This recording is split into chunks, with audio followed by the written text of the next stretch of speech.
India தமிழ்நாட்டில் உடல் உறுப்பு தானத்தை ஊக்குவிப்பதற்கு அரசாங்கம் இவ்வாறான நிகழ்வுகளுக்கு அரசு மரியாதை செலுத்தி வருகிறது.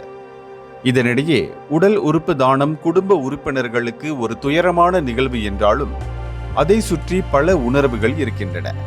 ஒரு பக்கம் தங்கள் பிள்ளையின் உயிரை இழந்துவிட்ட பெற்றோரின் சோகம், இன்னொரு பக்கம் அந்த பிள்ளையின் உறுப்புகள் மற்றவர்களுக்கு புது வாழ்வு அளிக்கப் போகின்றன என்ற நம்பிக்கை. இந்த உணர்வுகள் அனைத்தும் கலந்த ஒரு காட்சிதான் இந்த காணொளி. இந்த வீடியோவில் ஒரு மருத்துவமனை ஊழியர் ஒரு நீல நிற கோல்மன் பெட்டியை தூக்கிக் கொண்டு வேகமாக வெளியே செல்கிறார். அந்த பெட்டிக்குள் இருக்கும் உறுப்புகள் இன்னொருவருக்கு பொருத்தப்பட போகின்றன. அந்த ஊழியரை சூழ்ந்து பெற்றோர்கள், உறவினர்கள் என ஒரு கூட்டம் கண்ணீருடன் நிற்கிறது.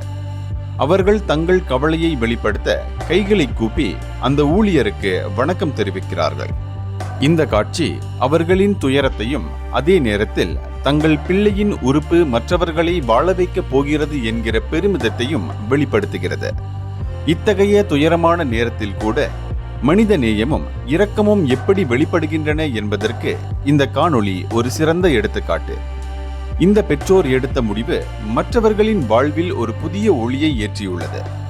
இது ஒரு மிகச்சிறந்த மனிதநேய பண்பு மட்டுமல்லாமல் பல உயிர்களை காக்கக்கூடிய செயலாகவும் பார்க்கப்படுகிறது. இந்தியர்களின் இதய குரல் மக்களோசை.